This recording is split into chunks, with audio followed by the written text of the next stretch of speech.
Then the next column we've got is money, because unfortunately, if you don't fix that after that lifestyle point, then nothing else, none of your other objectives are going to work. So we focus on financial, then we focus on housing, because at some point everyone's going to need a roof over their head. Unfortunately, it's third right on the list, and people go, property is number one. But I just said it's one of the most two important things. But the reason it's third is because so many people in Australia, that's all they do, and they live a 30-year jail cycle of their mortgage. All they can afford to do is pay their mortgage, and then when they retire, they have to sell their house to downsize to have some money, and then they're still living in a jail of just surviving. It's not the answer, okay? It's very important, but it's not the most important. Then family. Now, family should be number one priority, but for money, what I'm saying is you can enjoy, as long as you're putting a roof over their head and food on the table, you can enjoy family. Family is its enjoyment within itself.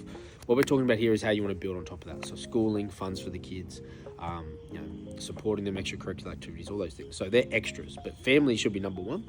You can live a really good life if all you do is put a roof over your head, food on the table, and you just enjoy being with your family. Then business and passions. Now, again, they are arguably up the top. But the reason I've got this is where we direct money, right? You should be in the lifestyle category. Without money, you should be doing your passions and thing you enjoy.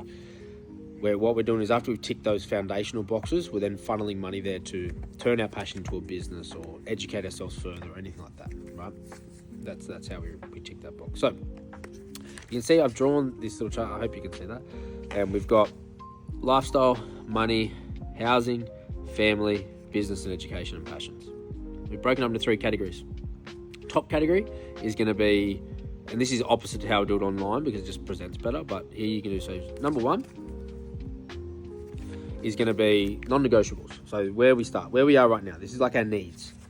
Number two is going to be our ideals. So, okay, if we do a bit better than what we're doing now, how we want to look. And then number three is our dreams. Now, I break this up into 5 or 6 categories with my clients, but I'm just doing a simplified version for you today. So we think about it in that order. So it's needs. So this is the minimum I need to at least live a life I was proud of.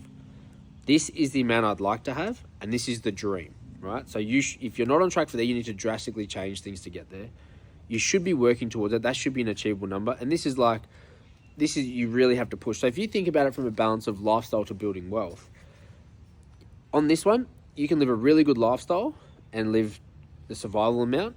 Means you won't ever be prosperous, you won't be prosperous as you could be, but you will live a good life and hit the targets you need, but then you can enjoy more.